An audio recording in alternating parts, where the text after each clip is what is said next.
नमस्कार, DD news में आपका स्वागत है। मैं हूं चंद्रशेखर जोशी और आइए सबसे पहले आपको दिखाते हैं इस वक्त की हेडलाइंस। प्रधानमंत्री नरेंद्र मोदी ने ब्रिक्स शिखर सम्मेलन में जोरदार ढंग से रखा ग्लोबल साउथ का पक्ष। कहा, वैश्विक संस्थाओं में मानवता के 2/3 हिस्से को नहीं मिला पर्याप्त प्रतिनिधित्व। बड़ी अर्थव्यवस्थाओं को मिले नीति निर्माण में जगह।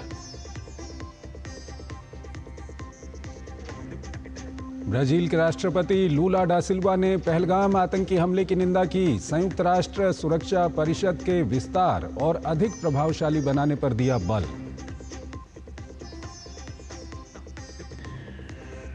अमित शाह ने गुजरात के आणंद में अमूल और एनडीडीबी के विभिन्न कार्यों का किया लोकार्पण। सहकारी क्षेत्र में पारदर्शिता, तकनीक और सदस्यों को प्राथमिकता देने पर दिया बल।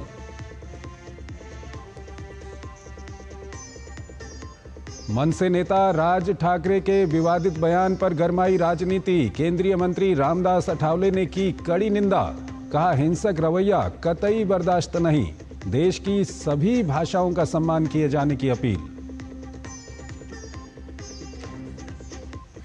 भारत ने रचा इतिहास। बर्मिंघम में पहली बार टेस्ट किया फतह। इंग्लैंड को 336 रन से दी करारी शिकस्त। दूसरी पारी में इंग्लैंड की पूरी टीम 271 रन पर आउट। सीरीज 1-1 से बराबर।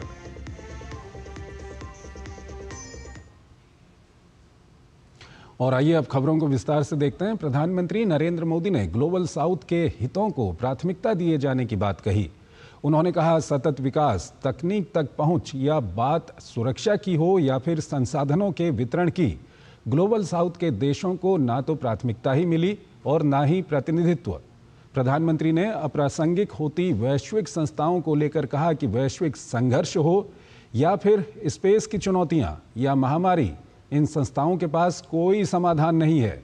ऐसी स्थिति में नए वर्ल्ड ऑर्डर की जरूरत है जो कि समावेशी और बहुआयामी हो। वहीं नीति निर्धारण में ग्लोबल साउथ के देशों को प्राथमिकता मिले।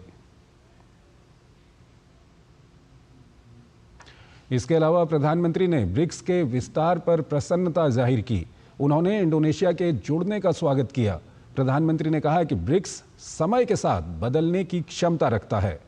ऐसी ही इच्छा शक्ति संयुक्त राष्ट्र और सुरक्षा परिषद सहित विश्व व्यापार संगठन में सुधार को लेकर दिखानी होगी। आपको बता दें कि रियो डी जेनेरो में 17वें ब्रिक्स शिखर सम्मेलन में सदस्य देशों के नेता शिरकत कर रहे हैं।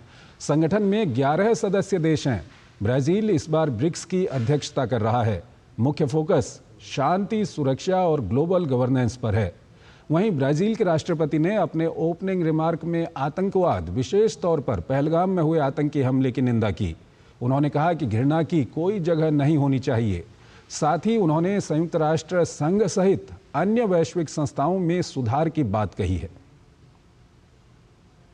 17वें ब्रिक्स शिखर सम्मेलन में शिरकत करने प्रधानमंत्री Narendra Modi Rio de Janeiro स्थित म्यूजियम ऑफ मॉडर्न आर्ट पहुंचे। ब्राजील के राष्ट्रपति लुइज इनासियो लूला डा सिल्वा ने प्रधानमंत्री की अगवानी की। ब्रिक्स की स्थापना साल 2006 में हुई थी। ब्राजील, रूस, भारत, दक्षिण अफ्रीका, चीन संस्थापक सदस्य हैं। साल 2010 में दक्षिण अफ्रीका जुड़ा और साल 2024 में मिस्र, इथियोपिया, ईरान, यूएई, सऊदी अरब, इंडोनेशिया 6 नए सदस्य देशों को शामिल किया गया। ब्रिक्स में अब कुल 11 सदस्य देश हैं और 12 पार्टनर कंट्री हैं। ब्रिक्स दुनिया की 40% अर्थव्यवस्था और 49% आबादी का प्रतिनिधित्व करता है। वैश्विक शांति और सुरक्षा को प्रधानमंत्री ने साझा हितों और भविष्य की बुनियाद बताया। ब्रिक्स सम्मेलन के शांति, सुरक्षा व ग्लोबल गवर्नेंस सत्र में आतंकवाद को मानवता के लिए खतरा बताया। उन्होंने कहा कि शांतिपूर्ण और सुरक्षित वातावरण में ही मानवता का विकास संभव है। प्रधानमंत्री ने 22 अप्रैल को पहलगाम में हुए आतंकी हमले को अमानवीय और कायरतापूर्ण करार दिया। साथ ही कहा कि हमला भारत की आत्मा, अस्मिता और गरिमा पर सीधा प्रहार था। आतंकवाद की निंदा हमारा सिद्धांत होना चाहिए, केवल सुविधा नहीं। अगर पहले ये देखेंगे कि हमला किस देश में हुआ, किसके विरुद्ध हुआ, तो ये मानवता के खिलाफ विश्वासघात होगा। उन्होंने कहा कि निजी या राजनीतिक स्वार्थ के लिए आतंकवाद को मूक सम्मति देना, आतंक या आतंकियों का साथ देना किसी भी अवस्था में स्वीकार्य नहीं होना चाहिए। प्रधानमंत्री ने अगले वर्ष भारत की अध्यक्षता में होने वाले ब्रिक्स समिट के लिए सदस्य देशों को आमंत्रित भी किया। प्रधानमंत्री नरेंद्र मोदी ने अर्जेंटीना की राजधानी ब्यूनस आयर्स में गुरुदेव रविंद्रनाथ टैगोर की प्रतिमाओं पर श्रद्धांजलि अर्पित की। पीएम की श्रद्धांजलि से रविंद्रनाथ टैगोर की 1924 में अर्जेंटीना यात्रा और प्रधानमंत्री का गुरुदेव के प्रति सम्मान एक बार फिर चर्चा में आ गया है।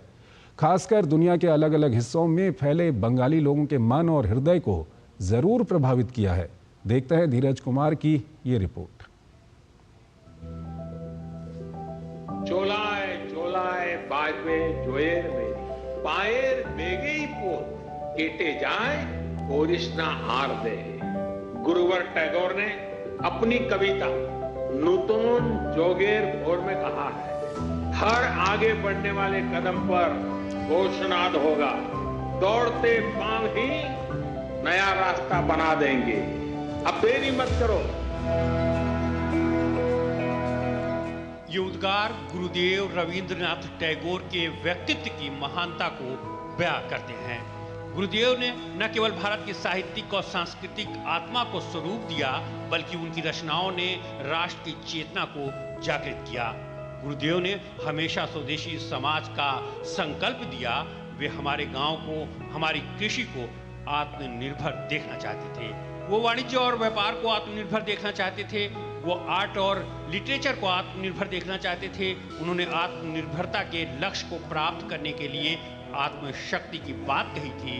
गुरुदेव ने भारत के सांस्कृतिक सामर्थ्य को रंग बिरंगी मालाओं में पिरोया, अलग अलग रंग के मानकों की शक्ति को समझा और रविंद्र संगीत में इस विविधता को समेटा। प्रधानमंत्री नरेंद्र मोदी गुरुदेव रविंद्रनाथ टैगोर की साहित्य, संगीत, रंगमंच और चित्रकला की विधाओं के इतने मुरीद हैं कि 2021 में संयुक्त राष्ट्र महासभा के 76वें सत्र को संबोधित करते हुए पीएम ने कहा था, गुरुदेव कहते थे कि अपने शुभ कर्म पथ पर निर्भीक होकर आगे बढ़ो, सभी दुर्बलताएं और शंकाएं समाप्त हो जाएंगी।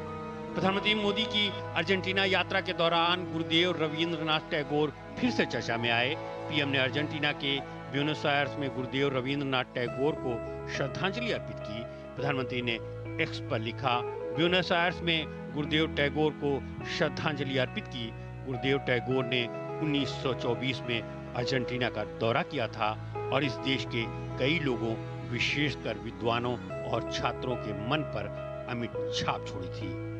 Victoria Ocampo, who was a great admirer of Tagore, she was instrumental in making Tagore establish himself as a painter, as a modernist painter to the world. Now, this cultural bridge has been established in 1924, and with the Prime Minister visit to Argentina, this has re-established. We have Shankho Ghosh's very, very famous book, Ocampo Robindranath, Ketuki Kushari Dyson's Robindranath O Victoria Ocampo Shandhane, a beautiful book. So there is already a live thread of research on Tagore and Victoria Ocampo, and this totally and directly connects to the cultural exchange between the two countries. So I think this will actually provide further impetus to the research that might actually be going on. Buenos Aires में गुरुदेव टैगोर के स्मारक पर श्रद्धांजलि अर्पित कर PM ने विश्व भर में फैले बंगाली लोगों के मन और हृदय को प्रभावित किया है। सभी भारतीयों, विशेषकर बंगालियों को अपनी राष्ट्रीय सांस्कृतिक विरासत और भारत की सीमाओं से परे भारत की सभ्यता के विस्तार पर गर्व कराया है। धीरज कुमार की रिपोर्ट, डीडी न्यूज।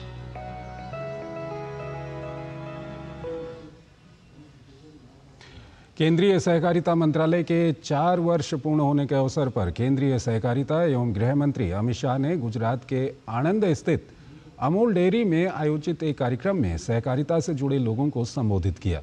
इस कार्यक्रम का मुख्य शीर्षक सहकारिता से समृद्धि रहा। कार्यक्रम को संबोधित करते हुए अमित शाह ने कहा, दूध से लेकर बैंकिंग तक, चीनी मिलों से लेकर मार्केटिंग तक और कैश क्रेडिट से लेकर डिजिटल पेमेंट तक आज सहकारी समितियां सक्षमता के साथ देश के आर्थिक विकास में योगदान दे रही हैं। देश की 36 लाख बहनें गुजरात में और 20 लाख बहनें हर रोज परिश्रम करके दूध के उत्पादन में सहयोग करती हैं। इन बहनों का 80,000 करोड़ रुपए का टर्नओवर है। अगले साल की बैलेंस शीट 1 लाख करोड़ की आएगी और इसका मुनाफा 56 लाख बहनों के खातों में जाएगा। दूध से लेकर बैंकिंग तक, चीनी मिलों से लेकर मार्केटिंग तक और कैश क्रेडिट से लेकर डिजिटल पेमेंट तक आज सहकारी समितियां सक्षमता के साथ देश के आर्थिक विकास में योगदान दे रही है। अमूल की भूमि पर खड़ा रहकर मैं बोल रहा हूं, 36 लाख बहनें गुजरात में और 20 लाख बहनें देश में हर रोज परिश्रम कर कर दूध भरती है। 80,000 करोड़ का टर्नओवर है। अगले साल की बैलेंस शीट 1 लाख करोड़ की आएगी और इसका मुनाफा मेरी ये 56 लाख बहनों के अकाउंट में जाता है। केंद्रीय मंत्री रामदास अठावले ने महाराष्ट्र नवनिर्माण सेना और शिवसेना ठाकरे के बीच हालिया गठजोड़ पर तीखा हमला बोला है। उन्होंने एमएनएस प्रमुख राज ठाकरे के उस बयान की कड़ी निंदा की जिसमें उन्होंने कहा था कि जो लोग मराठी बोलने से इनकार करते हैं उनकी पिटाई करनी चाहिए, लेकिन इसका वीडियो नहीं बनाना चाहिए। डीडी न्यूज़ के वरिष्ठ संवाददाता अमरेंद्र गुप्ता के साथ विशेष बातचीत में रामदास अठावले ने इसे गलत और हिंसक रवैया करार दिया। रामदास अठावले ने साफ तौर पर कहा कि देश के किसी भी कोने में भाषा का सम्मान होना चाहिए। महाराष्ट्र में मराठी और हिंदी भाषाई विवाद काफ़ी पुराना है, लेकिन एक बार फिर से उस वक्त इसको फिर से भड़का दिया गया जब पुनः राज ठाकरे और उद्धव ठाकरे एक मंच पर थे। कितना विवादित बयान और किस तरह से महाराष्ट्र के इस भाषाई विवाद को देखा जा रहा है, इस पर बात करने के लिए लंबे समय से सामाजिक न्याय की लड़ रहे और केंद्रीय मंत्री जो खुद महाराष्ट्र से आते हैं, रामदास आठवले साहब हमारे साथ हैं। सर, आपने एक लंबे समय तक सामाजिक लड़ाई लड़ी है, महाराष्ट्र की भाषाई लड़ाई को आपने देखा है, और ख़ासकर जब बात करें मराठी और हिंदी विवाद, सर कितना पुराना है और जो वर्तमान में जो वर्जन आया है मनसे प्रमुख राज ठाकरे का, उसको आप कैसे देखें? हिंदी हमारी राष्ट्रभाषा है और लेकिन राज ठाकरे के मनसे के द्वारा हर बार गुंडागर्दी की जाती है और मराठी आना चाहिए, बात सही है। मुंबई में रहना है तो मराठी आनी भी चाहिए। अनेक लोग मराठी बोलते भी है, लेकिन उन लोग मराठी बोलो नहीं तो हम थप्पड़ मारेंगे, तो इसी तरह की दादागिरी उनकी चल रही है। इस दादागिरी को दादागिरी से उत्तर देना पड़ेगा और राज्य सरकार ने, माननीय देवेंद्र फडणवीस जी ने, ये ऐसे गुंडागर्दी करने वालों पर कड़ी कार्रवाई करने की आवश्यकता है, ऐसा मुझे लगता है।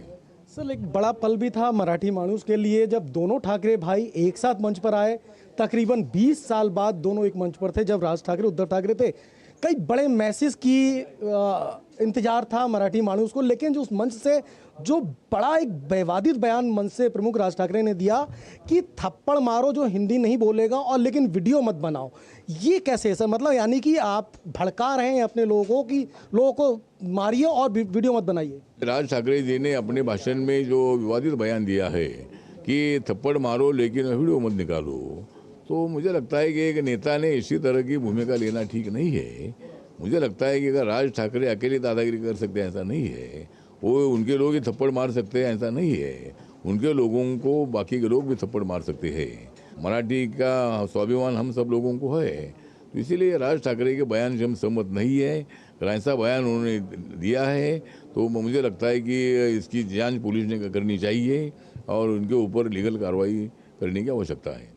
सर, बहुत बहुत धन्यवाद। तो ये थे केंद्रीय मंत्री रामदास आठवले साहब, जिनका साफ तौर पर मानना है कि जहां राष्ट्रभाषा हिंदी है वहीं महाराष्ट्र की भाषा मराठी है। ऐसे में भाषाई विवाद को नहीं भड़काना चाहिए और हर एक को भाषा का आदर करना चाहिए, और जब मामला राज्य से जुड़ा हो तो कहीं ना कहीं संजीदा तरीके से अपनी बात को कहनी चाहिए। कैमरामैन गौरव गिरी के साथ अमरेंद्र गुप्ता, डीडी न्यूज़, दिल्ली। केंद्रीय स्वास्थ्य मंत्री जेपी नड्डा और दिल्ली की मुख्यमंत्री रेखा गुप्ता ने आज विज्ञान भवन में एक कार्यक्रम में आयुष्मान भारत पंजीकरण वैन को हरी झंडी दिखाई। इस अवसर पर केंद्रीय स्वास्थ्य मंत्री जेपी नड्डा ने कहा कि प्रधानमंत्री आयुष्मान भारत स्वास्थ्य अवसंरचना मिशन के तहत 2021 से फरवरी 2025 के बीच दिल्ली को 1700 करोड़ रुपए दिए गए थे, लेकिन एक पैसा भी खर्च नहीं हुआ। उन्होंने कहा कि अब जन कल्याण के लिए इस फंड के खर्च की जिम्मेदारी दिल्ली की मुख्यमंत्री रेखा जी के कंधों पर आ गई है। आयुष्मान भारत, प्रधानमंत्री Ayushman Bharat health infrastructure mission, जो 2020-21 से प्रारंभ हुआ और जिसके अंत 2025 के अंत में हो जाएगा, 26 के मार्च में, उसमें हमने 1700 करोड़ रुपए दिए हुए थे। 1700 करोड़ 21 से लेकर के 20 फरवरी 2025 तक एक पैसा नहीं खर्च हुआ। और अब ये रेखा जी के कंधों पर बड़ी भारी जिम्मेवारी आई है कि उनको अब 8 महीने के अंदर ये 1700 करोड़ रुपए खर्च करके दिल्ली की जनता के लिए लगाना। दिल्ली में भाजपा के राष्ट्रीय अध्यक्ष जेपी नड्डा ने बाहरी जिला भाजपा कार्यालय का वर्चुअल उद्घाटन किया। इस दौरान केंद्रीय मंत्री ने कार्यक्रम को संबोधित करते हुए डॉक्टर श्यामा प्रसाद मुखर्जी का भारतीय राजनीति में योगदान पर चर्चा की। केंद्रीय मंत्री ने कहा कि बीजेपी के रूप में जो वट वृक्ष के रूप में देख रहे हैं, इसकी शुरुआत डॉक्टर श्यामा प्रसाद मुखर्जी ने की थी। आज का पश्चिम बंगाल और पूर्वोत्तर जिसे हम आज देखते हैं, भारत का हिस्सा नहीं होता। विधानसभा में उनके हस्तक्षेप के कारण ही हम पश्चिम बंगाल को अपने पास रख पाए। डॉक्टर श्यामा प्रसाद मुखर्जी जी का 124वां जन्म जयंती का दिवस भी है। हम सब लोग जो आज यहाँ वटवृक्ष के रूप में भारतीय जनता पार्टी को देख रहे हैं, इसकी बीज और इसकी शुरुआत डॉक्टर श्यामा प्रसाद मुखर्जी जी ने की थी। यह देश श्यामा प्रसाद मुखर्जी जी का ऋणी है। यह ऋणी इसलिए है कि आज जो हम पश्चिम बंगाल देख रहे हैं और ये नॉर्थ ईस्ट देख रहे हैं, ये भारत का हिस्सा नहीं रहता। ये श्यामा प्रसाद मुखर्जी जी का उस समय का विधानसभा में इंटरवेंशन था, जिसके कारण ये पश्चिम बंगाल हम बचा पाए। छत्तीसगढ़ के मैनपाट में 7 से 9 जुलाई तक भाजपा का चिंतन शिविर आयोजित किया जाएगा। इस 3 दिवसीय शिविर में भाजपा के राष्ट्रीय अध्यक्ष जेपी नड्डा, केंद्रीय गृह मंत्री अमित शाह, केंद्रीय मंत्री शिवराज सिंह चौहान शामिल होंगे। इस चिंतन शिविर में देश के कुछ राज्यों में होने वाले आगामी विधानसभा चुनावों से संबंधित रणनीतियां बनाई जाएंगी। मध्य प्रदेश के विदिशा में केंद्रीय कृषि मंत्री शिवराज सिंह चौहान ने सोयाबीन किसानों से उनकी शिकायत सुनी। कई किसानों ने सोयाबीन बोया था, लेकिन बीज अंकुरित नहीं हुए। खेतों में कई बीज अंकुरित नहीं हुए हैं। केंद्रीय मंत्री ने कहा कि किसानों के साथ धोखा हुआ है। हम इस मामले की जांच करेंगे। अगर कोई दोषी पाया जाएगा तो दोषियों को सजा दी जाएगी। कई किसानों ने सोयाबीन की बोनी की, लेकिन बीज खेत में बोया, वो उगा नहीं, अंकुरण नहीं हुआ, जर्मिनेशन नहीं हुआ। उनका बीज भी चला गया, उनकी बोनी बेकार हो गई और एक तरह से खेती ही बर्बाद हो गई। मैंने आके ये बोए हुए बीज भी हमने खोद के देखे, कई बीजों में अंकुरण नहीं हुआ है। ये किसान के साथ धोखा है। हम दोनों चीज, एक इसकी मैं जांच करवाऊंगा कि बीज कहां से आया, कैसे आया, और जिसने घटिया बीज दिया हो, कोई कंपनी हो, कोई और हो, या सीड बीज की जो सोसाइटी होती है, तो फिर अब जांच करके अगर स्रोत बीज का पता चलता है और कोई दोषी पाया जाता है, तो कर्तव्य है कि फिर ऐसे लोगों के खिलाफ कार्रवाई होनी चाहिए। उत्तर प्रदेश की राजधानी लखनऊ में मुख्यमंत्री योगी आदित्यनाथ ने एक पेड़ मां के नाम अभियान को सफल बताया है। मुख्यमंत्री ने कहा कि प्रधानमंत्री के विश्व पर्यावरण दिवस 5 जून 2025 के विजन के अनुरूप हमने जो एक पेड़ मां के नाम अभियान शुरू किया था, वो सफलता की नई ऊंचाइयों को छू रहा है। 9 जुलाई को ये एक नई ऊंचाई हासिल करेगा, जब पूरे उत्तर प्रदेश में 37 करोड़ पौधे लगाए जाएंगे। तब एक पेड़ मां के नाम अभियान को एक नई सफलता तक पहुंचाया जाएगा। मुझे खुशी है कि प्रदेश ने पिछले 8 वर्षों में 210 करोड़ वृक्षारोपण कार्यक्रम सफलतापूर्वक पूरा किया है। आदरणीय प्रधानमंत्री जी के विजन के अनुरूप एक पेड़ मां के नाम जो 5 जून 2025 को विश्व पर्यावरण दिवस के दिन हम लोगों ने प्रारंभ किया था, वह सफलता की एक नई ऊंचाई की ओर आगे बढ़ रहा है। 9 जुलाई को यह अपनी सफलता की एक नई ऊंचाई को प्राप्त करने वाला है, जब एक ही दिन में आप सभी सम्मानित जनप्रतिनिधियों के सहयोग से उत्तर प्रदेश 37 करोड़ से अधिक पौधारोपण का कार्यक्रम एक पेड़ मां के नाम इस अभियान को सफलता की एक नई ऊंचाई तक पहुंचाएगा। प्रधानमंत्री मोदी के नेतृत्व में भारतीय अर्थव्यवस्था जिस रफ्तार और आत्मविश्वास के साथ आगे बढ़ रही है, उसने दुनिया में अधिकतर देशों का ध्यान अपनी तरफ खींचा है। यही वजह है कि आज ऐसे काफ़ी देश हैं जो भारत में निवेश करने के लिए तैयार हैं। भारत की विकास दर वित्त वर्ष 2024-25 में 6.5% रही, जो दुनिया की बड़ी अर्थव्यवस्थाओं में सबसे अधिक है। भारतीय रिजर्व बैंक के मुताबिक वित्त वर्ष 2025-26 में देश की विकास दर इसी आंकड़े के आसपास रहने की उम्मीद है।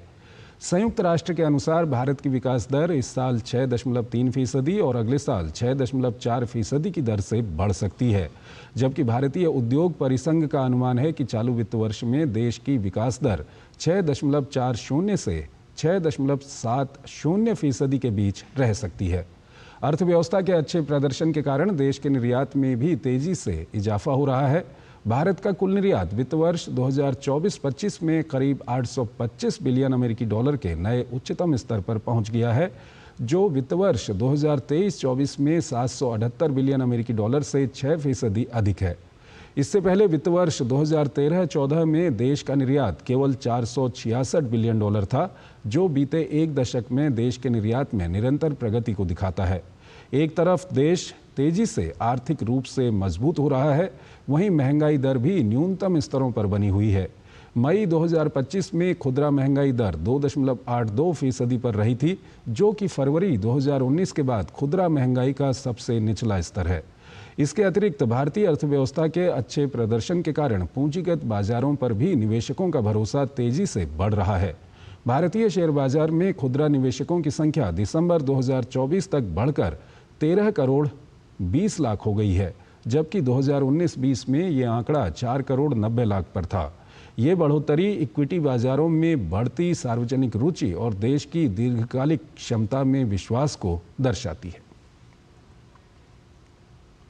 बर्मिंघम टेस्ट में भारत ने इंग्लैंड को 336 रन से हरा दिया है। रनों के लिहाज से ये विदेश में भारत की सबसे बड़ी जीत है। वहीं भारत ने बर्मिंघम में पहली बार कोई टेस्ट जीता है। भारत ने इंग्लैंड को 608 रन का लक्ष्य दिया था, जिसके जवाब में इंग्लैंड की टीम 271 रन बनाकर आउट हो गई। मैच की पहली पारी में दोहरा शतक और दूसरी पारी में शतक लगाने वाले भारतीय कप्तान Shubman Gill player of the match चुने गए।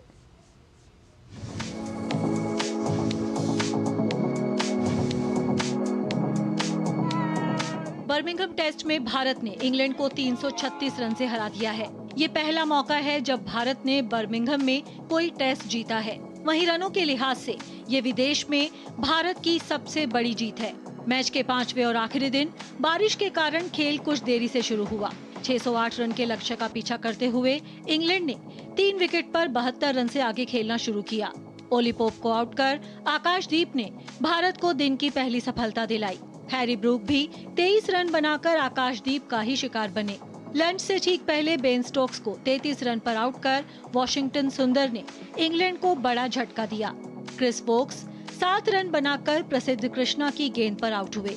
एक छोर संभालकर खेल रहे जेमी स्मिथ 88 रन बनाकर आकाशदीप का शिकार बने और इसके साथ ही इंग्लैंड की मैच ड्रॉ कराने की उम्मीद समाप्त हो गई। इंग्लैंड की टीम 271 रन बनाकर आउट हुई। मैच की पहली पारी में दोहरा शतक और दूसरी पारी में शतक लगाने वाले भारतीय कप्तान शुभमन गिल को प्लेयर ऑफ द मैच चुना गया। शुभमन गिल ने इस मैच में बल्लेबाज के तौर पर तो इतिहास रचा ही, वहीं कप्तान के तौर पर भी बर्मिंघम में कोई टेस्ट जीतने वाले वे पहले भारतीय कप्तान बन गए। इस सीरीज का पहला टेस्ट इंग्लैंड के नाम रहा था। अब बर्मिंघम में भारत की जीत के बाद सीरीज 1-1 की बराबरी पर आ गई है। सीरीज का तीसरा टेस्ट 10 जुलाई से लॉर्ड्स में खेला जाएगा। Sports desk, DD news. तो इस बुलेटिन में फिलहाल इतना ही। आप बने रहिए डीडी न्यूज के साथ। नमस्कार।